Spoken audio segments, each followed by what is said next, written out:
when I started learning more about what sugar does to our bodies and sugar's relationship to cancer and other sort of ailments, I was like, you know what? I'm going to stop having sugar.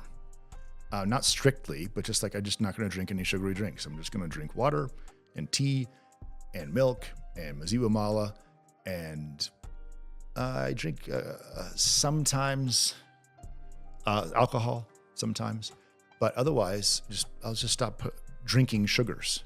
And gosh, you feel so much better when you stop. But that's easy compared to gluten. I think that's a fair introduction of Samantha Mugeni and Darren Collins. And together we are the Gluten Warriors. We worry about gluten. All the time. All the time. Every time. All the damn time. Hello and welcome to the Gluten Worrier Podcast. My name is Darren Collins and my co-host Samantha Mugeni is not here right now. So I thought, you know what? Why don't we just do a very special episode of the Gluten Worrier Podcast where we worry about gluten, but also talk directly to people about the journey and the path of being a gluten worrier. So this particular episode, by myself, solo, Darren Collins, I'm going to tell you a little bit about what it means to go on this journey. It's not easy. Living here in Kenya, I find it to be a little bit easier than when it was in USA, because as you probably already know, as someone who's dealing with the trials and tribulations and difficulty and time and effort and energy it takes to try to remain healthy while you have realized that you also have to do the healthy journey while being gluten-free, you know that it's difficult. And I can't ever say that it's not difficult because it begins first with pain usually. If you're watching this podcast, you probably found out that you were gluten intolerant or had a gluten allergy or were a celiac because you were constantly in pain. And that's a tough row to hoe for sure. And if you're new at this, it can be lonely for one thing. I know for myself, there were many, many times that, and I'm hoping this will be encouraging in a way, even though it is pretty negative, that you're not alone. I felt so alone because as an adult dude, you don't want to be showing your pain all the time. You don't want anyone to know that you're kind of always sick, and you also don't know why you're always sick. So there's a portion of you who's hiding, and there's a portion of you who's miserable, and you're hiding that you're miserable, and you're hiding that you feel like maybe you're different. You can't do what other people can do. For instance, going out for dinner. Everyone is ordering freely, and maybe right now you're in a position where you're being very, very, very careful with what kind of food you're ordering. Or you remember the time, and you probably very easily will, where you didn't even know why you were getting sick every single time you ate food. Growing up, I always believed that eating was the first step to having a stomach ache. It's like having a stomach ache was normal. And then it became where I knew something wasn't normal. I was headed to the bathroom all the time, headed to the toilet all the time, many, many, many times a day, and feeling very uncomfortable. I was actually experiencing so much pain and not really telling anyone. And then also it shifted. It went from being in pain to also having anxiety and nervousness and shaking and just telling everybody, hey, I got to go home. I'll see you guys later. And then going home and being extremely frustrated. There was times when I would shake my fist. There was times I would yell when I'm by myself, like, what is wrong with me? What is happening? And that is such an isolating experience. And it's all because of diet. That's tricky. And it doesn't stop just because you stop eating gluten. For some of us who have celiac disease, there will be a period where your body is healing and the smallest amount of cross-contamination causes a domino effect, where you still are feeling pain and you still are feeling even that anxiety, that weird body sweat where you're uncomfortable, you don't know why, your mind is racing or whatever. And that's that domino effect, or a snowball effect, could be another way to say it, because of trace amounts of gluten that have gotten into your diet. When I first realized that I needed to be gluten-free, it was just because I had a big brother who has the same body genetics as I do, who's 16 years older, who told me, hey man, I think I know what our problem is. Because we'd shared our problems. We each had this similar rash on our leg. that would never go away. At one point, he told me he was rubbing gasoline on it. Just like, what is going on? Why can't this thing go away? So many years of it. And you can imagine how much frustrating that would be if you're putting petrol in your body just to try to stop whatever is happening because no one else can identify it. So we knew we were frustrated. We knew we were having a hard time. And he said, Darren, I found out it's wheat. So I cut out wheat. But I felt better sometimes, but not always. And then eventually he called me back months later. It's gluten. It's this thing called gluten. So we started to eliminate from our diet. And then we found out, oh, by the way, gluten is also in modified food starch sometimes. And gluten is also in soy sauce all the time. And gluten is also, and so it was this complicated, difficult thing where I'm not picky. I will eat anything. If I go to anyone's home, any culture, any strange foods, bizarre and unusual foods, man, I will eat it. I'm not a picky guy. I like things. But then all of a sudden, I couldn't eat a salad that had croutons in it. And I remember sitting down with my own family at a family gathering where we don't get together very often. We all live far apart. And here I am strategizing, how can I enjoy this meal without feeling sick? The only thing I could eat on the menu was a chicken salad. And I had to make sure that it was not fried because the fried chicken would be in the same oil as other things that have gluten. And then if it was breaded and lightly fried, that would be a problem. So I had to clarify everything, and I clarified it all. And I thought, okay, the next 2 hours, I'm going to be okay. I'm going to get through this. I'm not going to have any pain. And then the wait staff brought the salad with croutons in it. And everyone starts eating, and I'm like, I can't do this. I called the waiter over. I said, hey, can this said it did not have croutons in it, but now it does. Can you remake the salad? And my sister, who I love, who loves me, she just goes, can't you just pick it out?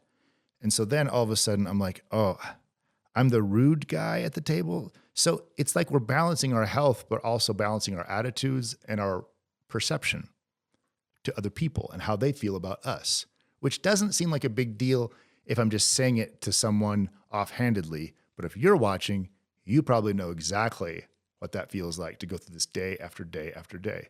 Like someone who loves me thought I'm just being picky. And she doesn't realize that, no, this is going to define how the rest of this evening goes.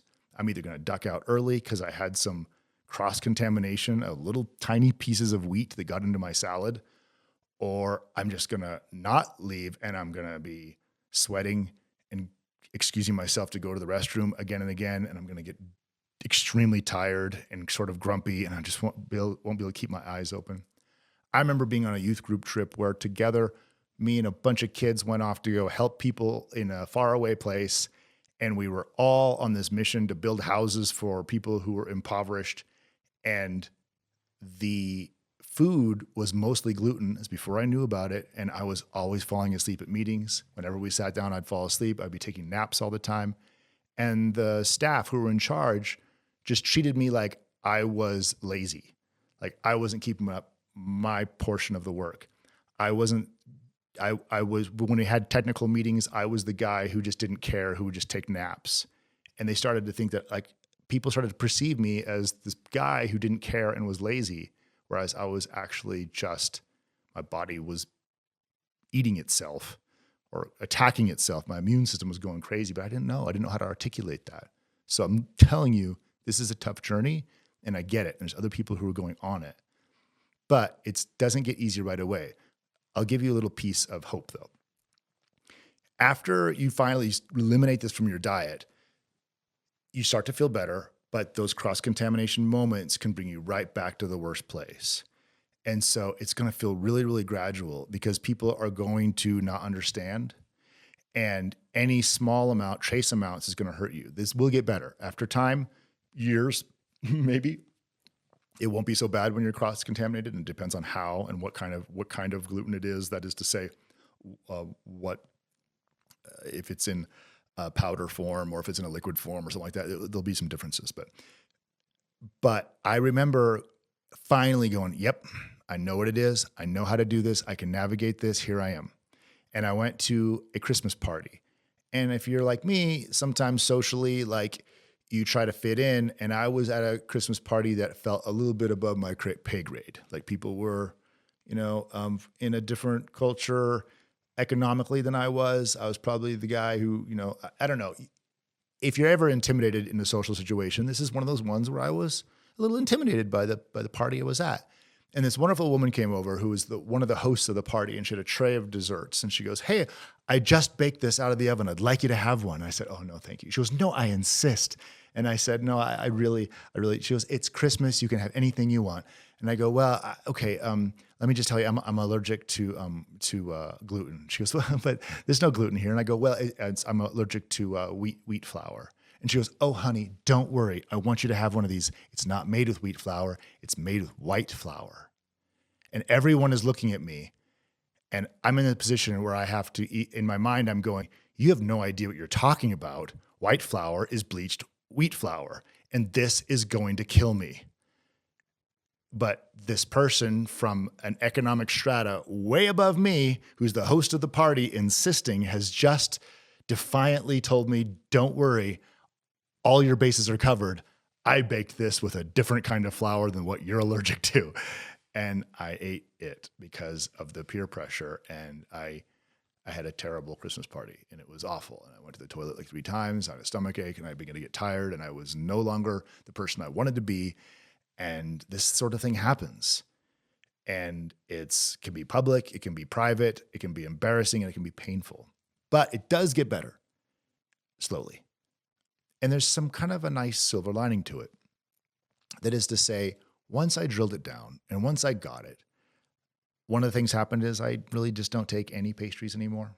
I really don't really have bread. I bought some bread at the farmer's market, at the organic farmer's market in Karen a couple of weeks ago. The German bakehouse does a great job of making gluten-free products. And so when I feel like splurging or I know I want some quick food like a sandwich, I did buy some bread. But that's really an exception. I just stopped eating anything baked because it doesn't taste as good, honestly. And everyone knows that like sugary foods and snacks aren't the best for you. Sugar is a tough thing. It's not a good thing.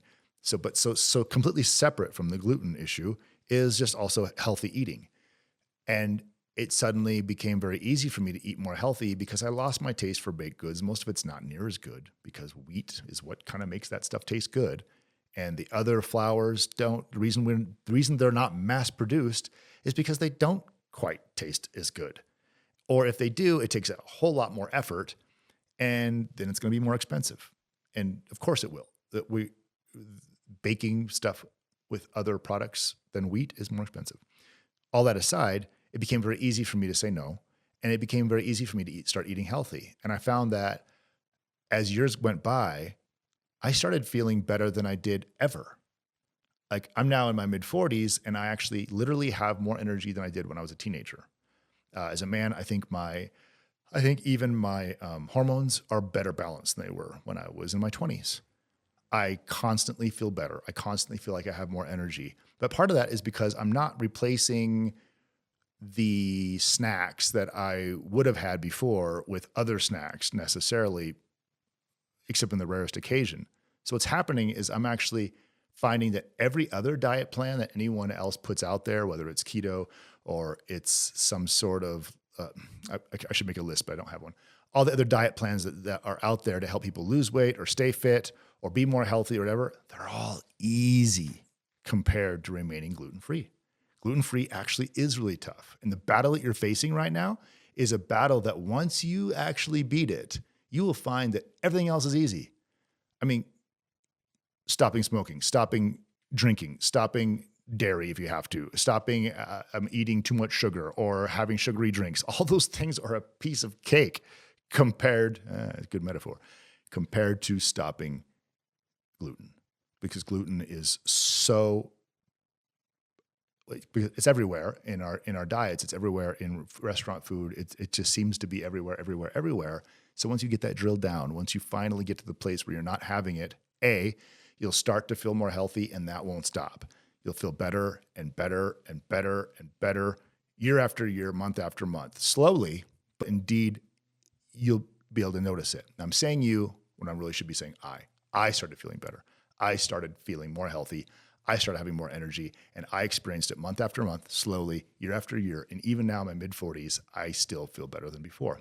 The journey may not be that way for everyone, but I'm guessing it will be, especially if you were dealing with a lot of trips to the toilet, you were getting really, really, really, really, really tired, and you were having any sort of anxiety that suggests that perhaps that was food related, you'll probably find that you're in the same boat I am, that the health journey just gets better and better and better. And now when I started learning more about what sugar does to our bodies and sugar's relationship to cancer and other sort of ailments, I was like, you know what? I'm going to stop having sugar. Not strictly, but just like I'm just not going to drink any sugary drinks. I'm just going to drink water and tea and milk and maziwa mala, and I drink sometimes alcohol sometimes, but otherwise I'll just stop drinking sugars. And gosh, you feel so much better when you stop. But that's easy compared to gluten. Then I would stop just having lots of desserts and cakes and everything because, I figured it out. I host a podcast. I know where to get all these great gluten-free treats, and some of them are very, very good these days. But even now, I'm just like, you know what? My metabolism's slowing down. I'm in my late 40s. Like a couple of scoops of ice cream is now suddenly noticeable. But you know what? Stopping ice cream, I love it. I used to eat it every day, but I'm like, I should stop doing that. Piece of cake compared to stopping gluten. So you'll find that if you want to continue your health journey, you're on a path that is just so much easier once you've eliminated gluten than almost anything else. Your willpower will probably be stronger, and also that newfound energy you get from being gluten-free for a long time. And by the way, I don't think it's ever actually worth it to cheat. Some guys say, oh, well, I'll cheat. I'll have gluten once in a while. I've never been that guy. It's always been so miserable. It's not worth it. And even a little bit of discomfort has never been worth it because it's hard to tell how long it lasts. If you've ever been in a situation where, like, you've talked to, maybe it's not you, but you've talked to someone else who says, yeah, if I don't go to the gym, I get depressed. And that's a real thing. Going and working out and doing resistance training or cardiovascular training definitely is a mood enhancer. We know that scientifically, that's a fact. But it's not right away. It's not one of those things where you are depressed the next day when you don't work out. It's a little bit of a time lapse. And it's not until someone goes, oh, that's why I'm feeling bad. I haven't been to the gym. I think the gluten thing is similar to that in that if you cheat a little bit, maybe it's not so bad, but maybe after a little while you go, oh, that's why I feel so anxious. I guess I cheated the other day and it didn't hurt my stomach immediately. And so you may have a little bit of lapse of understanding why you feel the way you do. For me, I don't think it's ever worth it to do any amount of cheating at gluten, ever, ever, ever, ever, ever, ever, ever, ever, ever. And so having said that, I wanted to also say one more thing about that. Just a second. Bear with me.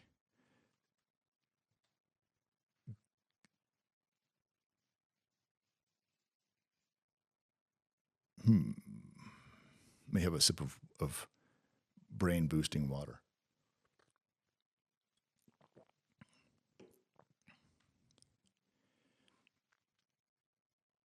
The discipline it takes to actually be 100% gluten-free is pretty high. And so I want you to feel proud of yourself for that. And I would encourage you to not let other people help you cheat at it. And I would encourage you to plan ahead. But that also exercises a pretty good muscle. If you're one of the persons who can say, okay, I'm looking into my next week. I know I'm going out to dinner. I know I'm going to places I've never been to before.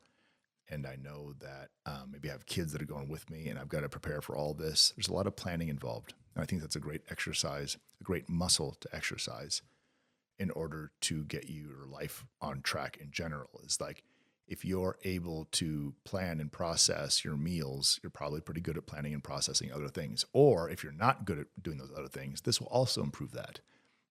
Some of the crew here do editing, and we know that when we get into the editing studio and we start to really focus in on editing, our brains begin to improve at other things because you're constantly cataloging your shot list and you're constantly filing things in different places and having to remember your short-term and long-term memories working overload when you're in the editing bay. And it just tends to somehow work in other parts of my life. So then when I go sit down to plan other projects, the skill of editing has sharpened my brain for this. And I think in the same way, the discipline that you put into being gluten-free and planning ahead to make sure all of your meals are planned in such a way where you're not going to get cross-contamination. Or maybe you've even called a restaurant ahead of time to talk to a chef. Maybe you've talked to a party planner to make sure something is available. Or if you don't want to do any of that, you brought your own food on the side.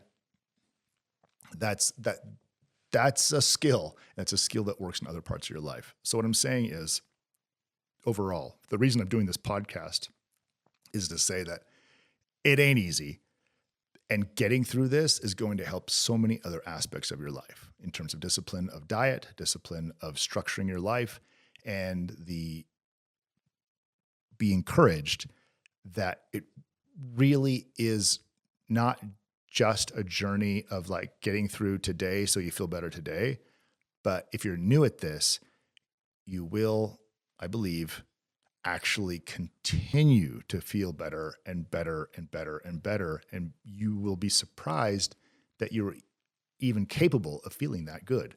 I can't believe how good I feel today compared to the way my life was when I was a teenager and in my early 20s and even in my early 30s when I was just figuring out gluten. I don't know many people in my age group who are like 47 years old who can honestly say, I feel better now physically, mentally, and emotionally than I did in my 20s, teens, or late 20s, early 30s. And I think it's because I've finally gotten healthy. It was not fast. It was miserable. There were times when I thought I had it nailed, but I didn't. There was times when I just didn't know that soy sauce had gluten in it. And so I had eliminated all this gluten, but soy sauce was killing me. And it was so frustrating. I just missed something, you know? Socially, it was very hard for a long time, but now I'm bold. This podcast will give you plenty of tips on how to navigate life in Nairobi. It'll give you plenty of tips on how to navigate life socially, and it'll give you a lot of encouragement. There's many other episodes, some about cooking, some about eating out, some about just navigating the world as a gluten-free person, as well as raising children who also may need to be gluten-free and doing all that. There's a lot of tips, a lot of different episodes. So stay tuned to the Gluten Warrior Podcast. Check out other episodes that may be interesting to you or other people that we're interviewing that may have information that you'd like to learn about. I think there's a good resource here, and we'll continue to give you more resources. But for today, for now, all I want to say is I get it. It's not easy, and it can be frustrating in more ways than anyone else in your life can actually understand. People understand a peanut allergy much easier than they understand a gluten one, because gluten affects so many other aspects of your life just besides your stomach or some sort of immediate reaction. It can have, that's what I wanted to say earlier, is that you may find that there's basically 3 stages of reactions. You may actually be able to get to the point where you sense gluten the moment you swallow it, maybe like 15 seconds later. I can now. Then there's also, but you may not. Then you might also experience a 1 hour later sort of gastrointestinal notice, like, oh, I bet that last thing I had, and it will be like an hour off, where that'd be the pain that's more typical, like stomach acid sort of feeling or a stomach cramp or something like that. That can happen. And that may be, maybe not associated to toilet use. Then the 3rd hour, that's when you may have another reaction that maybe you didn't have the first 2, or you'll have all 3, where it's definitely all systems go to the toilet or whatever, which also may be accompanied, or instead of having the toilet issue, you may actually be exhausted, just absolutely and that could last another 24 hours or 36 hours or so. And that can be from the smallest amount. So listen to your body really carefully.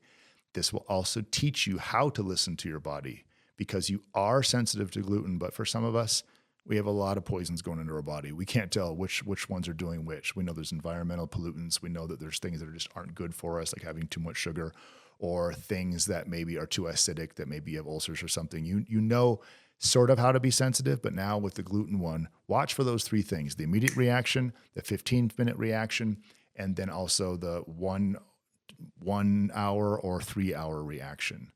Just listen to those, because that may help you pinpoint why you feel the way you do, because that will be very helpful in identifying maybe someone's house that you're eating at, or a certain dish that you're having. Maybe it's a spice that you just didn't ever read that label. Watch for those things, get disciplined at it, and then you'll find also that the rest of your life will start to, you'll be sensitive to what is triggering what things are happening. But I forgot about that thing where you sense it at different times. So listen to your body really carefully, be encouraged. It ain't easy, but you aren't alone, and it doesn't get easier for a long time. But when it does, it's totally worth it, and you may find that you feel better than you ever have in your entire life. It's a long journey. It never stops. It goes until, I think this is with us until we leave this earth. But in the meantime, be encouraged that this can be a blessing eventually. And so, yeah, complicated. But thanks for listening. You're not alone. My name is Darren. This is the Gluten Worrier Podcast, and we'll see you on the next episode. Thank you. Up next, restaurant review with Sam and Darren. Furusato. Whoop. I've never been. I've been to Furusato. I'm guessing that's Japanese. Yes. Okay. It's Where? Westlands General. Is that General? No, I think that's like, what is that road? Parklands Road? I don't know. You see, do you know where About Time is? Okay. Yes. Yeah. So that the road, that road, at the end of the road where the road meets the other tarmac It's at sort the of junction. near Valley Road. No. Still in Riverside. Westlands. Riverside. Westlands. Westland. Yeah. Never mind. I don't know. Let me see. Okay. See General Matenge. Yes. And then if you keep going down, like instead of turning to General Matenge, you keep going down like you're going to the bottom of Westlands. Okay. Yeah, then you'll see it on your left. Oh. Yeah. Okay. Yeah. It's like really just like the next street Okay. after General Matenge. I would have never guessed that.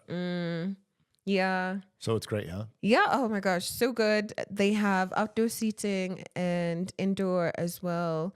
I always sit outdoors whenever I'm there. We spoke about it in a previous episode when I was telling you about the bento box that I got Yes. the other time. So that was my first time ordering a bento box. Normally I just go there for the sushi. And that also they don't get wrong. And there's a soup that I tried. They call it miso. It's like miso soup. Uh-huh. Yeah. I think it has like soy something. Like tofu. Like soybeans Okay. or yeah, like it's something they've done either with tofu or with soybeans or soybean paste. Okay. Yeah. It was it was interesting. It was delicious. It was interesting. Oh, interesting. Yeah, Okay. the British interesting. So the Furusato, Yes. is it labeled gluten-free on the stuff? I mean, do you have to discuss it with someone? You have to discuss. Okay. You have to That's discuss. what I'm curious about. So Yeah. when you go in there, you need to be prepared to have a conversation. Yeah. Okay. Yeah. And to ask about stuff. Like they coat the calamari with something. I'm not sure if it's a mix of like wheat flour and whatever or not. So you know like how guys make their onion rings, but also how they approach their calamari. Yeah. Yeah. Yeah. So you have to have that conversation before, especially if that's something you want to eat. Yeah, I feel like Japanese is harder to get things that are soy free, soy sauce free. Yeah. Because even with the sashimi, I wasn't doing any dipping, Right. but I really enjoyed the wasabi. The Gluten Worriers Podcast is produced by Arro Digital. The show is executive produced by Eva and Sam Mugeni. Our editing is done by Voicebox Studios. Join us next Wednesday for another episode of The Gluten Warriors. Don't forget to like, follow, and subscribe. You can find us on Spotify, Apple Podcasts, AfriPods, and wherever you get your podcasts from.